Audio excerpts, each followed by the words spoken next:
I'd like to welcome to the studio today Rob Flippo of Mobile Help. Welcome, Rob. Thanks for having me here. Our pleasure. On behalf of EO South Florida, really like to congratulate you for earning your ranking on the 2014 Inc. fastest growing companies in the United States. Congratulations.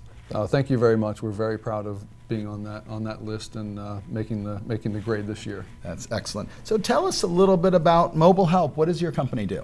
So Mobile Help is the leading provider of mobile personal emergency response systems, primarily targeted to the senior citizen market. Traditional medical alarm systems really don't work outside of the house, so when we started Mobile Help, our fundamental idea was to allow seniors to get out of the home as safely as they could with a medical alert system in their house. So we developed a product that lets them leave the home, and if they have an emergency, they can press a button and be in contact with one of our trained operators, regardless of where they're at. We'll know who they are. Even if they can't speak to us, we'll know where they are, and we can dispatch help to them immediately, and it's been very well received by the market. It's fantastic. What motivated you to launch this type of a company? So on a personal level, I actually got involved in this a little bit by happenstance. So I was running a company called Emergin in South Florida as well. It was in the process of being bought by Philips Medical, and one of my board members asked me to take a look at a business plan that he was looking at, and he knew I had a product development and engineering background, so I thought I was doing him a favor and vetting out an idea that he was looking at, and one thing led to another, and I got involved, and with the founder, we launched with a business plan in 2008. So, great, excellent, very exciting. What is the ultimate vision for the company? So, our vision is really to help and save as many lives as we can in the senior market. So our products provide safety and security for seniors, again, regardless of where they're at. We are trying to change the paradigm for people who may need a security product like ours that says it's not about being old and having one foot in the grave, it's about being prepared regardless of where you're at. We know people continue to be active, but things happen, and we want to be there to help as many people as possible.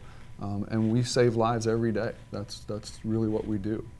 It must be tremendously rewarding to be involved in this business and hear of all the saves and it sort of speak. It really is, and it goes down to all the employees too. I was in the break room the other day, and the gentleman was finishing his lunch, and he worked in tech support. So he wasn't the guy who was taking an emergency response call. He was the person helping somebody set their system up and getting it ready for use in real life activity. And he finished his lunch and he said, "Let me go save somebody's life." And I thought, here's a guy who's one of the steps that's required to make our product work, and even he recognizes that what he's doing may save that person's life. I mean, we've had people call and say, I didn't have any incidents last year, I want to cancel, and we'll try and convince them that, like an insurance policy, you don't necessarily want to give it up. And we've had more than one occasion where somebody decided to keep it, and within a week, something happened, and they called us up and said, "Hey, if I hadn't kept this, I'm not really sure what would have happened to me." And because we were able to help save them. Have you ever met one of your customers whose life you've saved? I have. We actually use live testimonials in our commercials, our TV commercials, and one of the ladies who's on our current TV spot, we've actually helped more than once, and she's obviously a big advocate of the product and is very, very appreciative. But as the CEO, I get letters all the time from people thanking us for being there, sometimes thanking us for just being the right kind of company to work with, whether it's during the sales process or setup process. We're dealing with a group of people who are sensitive because they're generally senior citizens. They're generally worried about being taken advantage of, and we have to, every step of the way, make them comfortable with who we are and that we're not some fly-by-night company who's just trying to take their money. So I get letters like that all the time, and it helps keep me going. That is fantastic, very rewarding. You mentioned earlier that there was a business plan involved. How detailed of a plan, and how much did reality match up with what was on projections or assumptions? So the business plan was fairly detailed, but it had a lot of different ideas. One of them mentioned the idea of a mobile personal emergency response system. There was also mention of Alzheimer's tracking products and pet tracking products, but it was really around mobility, tracking, and safety. And of course, like every good business plan, it had a hockey stick curve for growth. And I recently did a presentation to some graduate students at FAU, and I actually charted out the actual performance versus what we thought we were going to do in terms of revenue and profitability. The general shape of the curve is roughly similar. The timing is completely off, and the levels are completely off. So I posed a question to them and said, here's where we said we were going to be. Here's where we ended up, which was clearly, by that measure, a failure. Like, we obviously failed. And I said, well, what do you think that means? And what it means is that we made the Inc. 500 list as the 111th fastest growing company in the country. We were recognized by the Grow Florida this year as a company to watch. So my message was that it doesn't always work out the way you plan, and chances are it won't. As a matter of fact, I've never seen one that actually does work out exactly the way you plan. But it doesn't mean that you're going to fail because you don't meet that plan. You just have to keep moving forward and keep making progress. Sure, sure. How were you able to finance the launch of this business? So we really started the fundraising process in 2008. And for anybody in the financial world who remembers 2008, people didn't even know if their bank accounts were safe at that point. They literally were afraid that their money deposited in their savings account might not be safe. So here we are with a business plan and a very crude prototype that worked occasionally, trying to convince people to invest money on a very risky basis in a startup. And people have asked me how we did that. And I look back, and on one hand I say I'm not exactly sure. On the other hand, I think we were very persistent. The founder, my co-founder, is a tremendous salesperson. He believed in what we were doing. I believed that we could execute and get things done based on my background. And we got some key people involved very early. One of the very first real investor was a gentleman named Scott Adams, who's a fairly well-known serial entrepreneur here in South Florida. And he was a catalyst. So having him involved, who had been very successful, helped bring other people, and at the very least got their attention. Like, hey, what's with that idea? And one good contact led to another, and we just had to do it piece by piece. It was not the days where you could go out and raise $10 million in one chunk. You had to do it a little bit at a time, continue to make progress, show that you spent the money wisely, make a little more progress, do it again, make a little more progress, and that's really how we did it. Was there a period of time in your efforts of raising capital that you thought it's just not going to happen? So I have to go back and look at the records, but I'm pretty sure we completely ran out of money at least 6 times. So, and then the early part, it was the difference between whether 2 or 3 people got paid for that week and we could convince people to continue to move forward.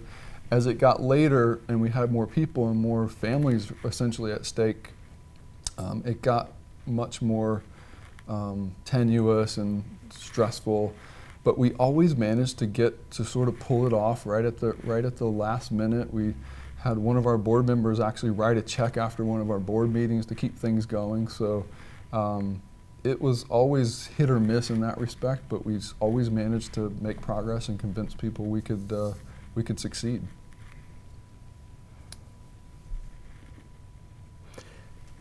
Since you launched this business, what was the most difficult decision you ever had to make? That's a really good question. There have been lots of difficult decisions along the way. We are fortunate enough in this business that we haven't ever had to downsize. In my previous company, we had to go through that exercise, and it's always difficult to have to do that, particularly when you have a great team and really nobody is at risk or should be at risk. In this business, the riskiest thing we probably had to do was turn away business really early on from a very large company that we frankly needed their business, but the terms weren't right. They weren't good for sustainable growth for us, and it would have benefited that company, but it would have been at our expense and could have potentially risked the enterprise. And it was tough because it was going to represent a lot of business, potentially a lot of growth, but under the wrong terms. Sure. Is technology friend or foe to your business?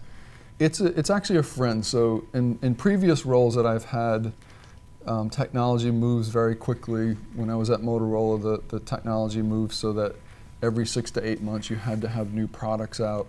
In our business, we've been very disruptive and introduced technology into a field that hasn't seen innovation in over 35 years. So they've really been using the same kind of wireline, direct connection technology that only works a couple hundred feet from the unit for 35 years. So it left a giant hole to introduce disruptive technology, which is exactly what we did. Which is what really surprised me when I first analyzed the space. Like, why hadn't anybody done this? From my background, it seemed very reasonable to introduce technology, but the industry had gotten very complacent.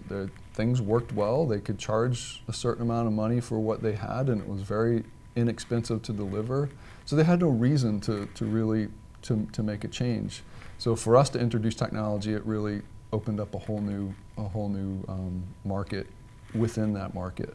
The beauty was we didn't have to create a market, which is always very challenging. We came in and said, hey, for the same price, we're going to give you the kind of service that you really deserve and the safety that you deserve. Good for you. Rob, I believe in you as an entrepreneur, and I believe in what Mobile Help is accomplishing. I'd like to make an investment of $1 million into your company. How would you deploy those funds? Today, we're luckily in a position where new resources coming in primarily get used to go get more customers. We're in a growth phase where resources go to sales and marketing to go basically help save more people's lives, and that's really what we would deploy any additional funds on today. Great, fantastic. So if I gave you some magical powers for just a couple minutes, and you had the ability of going back in time to day one of your launch up through current, you had the opportunity of reversing any decision that you made, what would that be? Wow, that's really tough. And I'm kind of glad I don't have that magic power because I'm not exactly sure what I would change. I think there was a technology transition between 2G and 3G on the cellular side that we knew was coming and we prepared for. But if I could go back in time, I would start that project probably a year earlier, which at the time we would have probably thought it was too early, but now that we're having to really deal with the transition, it would have been somewhat helpful to do that. Okay, fair enough. The last couple seconds with you possessing the magical power. Look in the future, 5 years, and tell me how you think the business climate will change and how that will affect your company. I think for us, there's a number of things. I think we unleashed a little bit of a floodgate in terms of technology being introduced into our space. So we launched a mobile product when there was no real viable solution out there. So competitors have stepped in and started to basically copy what we've done because there's a need now. People are calling and saying, I have to have mobility. So we've made that change.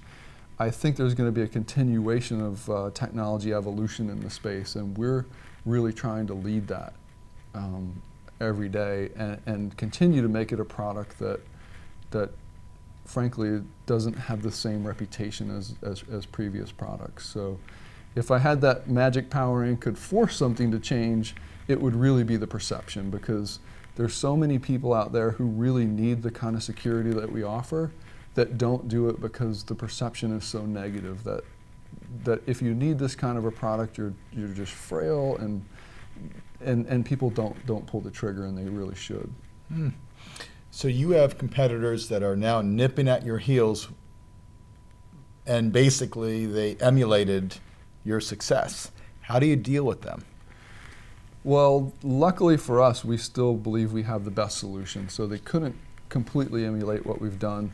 We also very early in our enterprise's history filed intellectual property. We filed patents from day one around our technology. I'm proud to say as a small company we have 11 issued patents. We have 5 more pending.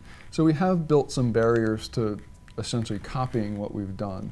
But that's not going to stop people from building competitive products, and that's okay. It actually helps us in a strange way because it creates more awareness. So the more offerings there are for products like ours, the more consumers will demand that capability. And when they do their research, like consumers do today, it's very easy to see that we're still the leader in the space, and we will continue to push to be the leader. Great, good. What one word describes you as an entrepreneur? Persistent.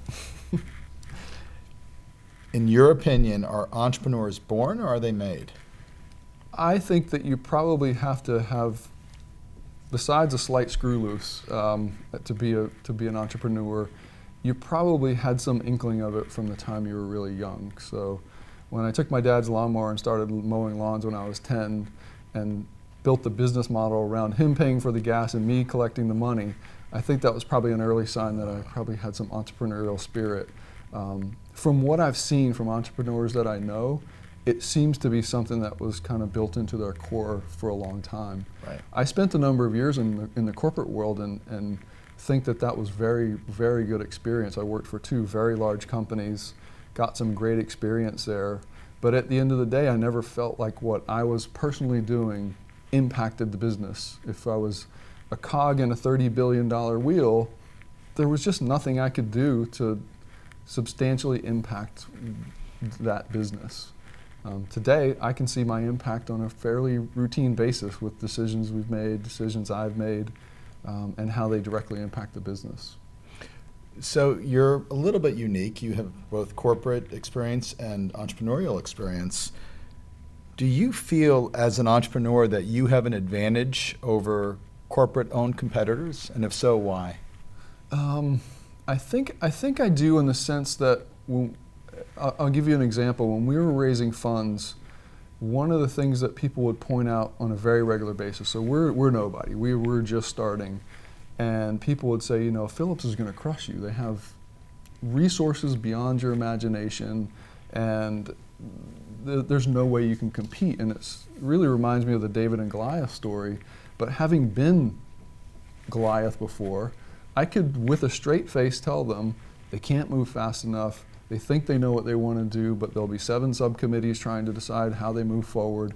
We can do this and we can beat them. And we knew, frankly, that specific company was working on a solution, but we knew that we could operate under the radar much more quickly than they can execute, and we did. And I think that's an advantage, knowing how those corporations work on the inside. It makes you less afraid of them in some ways. Very interesting, really. As entrepreneurs, we don't have all the answers. Where do you go to if you want to brainstorm an idea or problem solve or just generally look for advice and guidance? So there's a couple of places, and they're going to sound a little odd, but I'm fortunate enough that we have a very, very strong board of directors. So a lot of times it's easy to go to one of my board members and pose a question. They may already have some experience in that area or be able to offer some advice. But surprisingly, I think the other area is that I'll ask my wife questions. She'll give me a very unbiased, not uninformed, but just not, she'll look at it from a different angle. And oftentimes it's refreshing because the people that I might ask the questions to all have biased opinions about what the answers are based on their personal experience. So sometimes getting that outside perspective is helpful. And even my son, who's 13 years old, I'll pose a question to him and get a very fresh perspective sometimes that you wouldn't expect. And I think you can never underestimate the sources where you might get great ideas and great feedback. Great. What is the boldest move or decision you've ever made in your life? In my life, I don't know how. It was a bold decision to run with the Bulls in Pamplona. I don't know how bright it was, but it was certainly a decision that people ask me why I made it. I'm not exactly sure. Not exactly sure why, but I'll put that one down. It was a life experience. It was definitely a life experience. Good for you. Good. Rob, if I say the words trust and respect, what do they mean to you?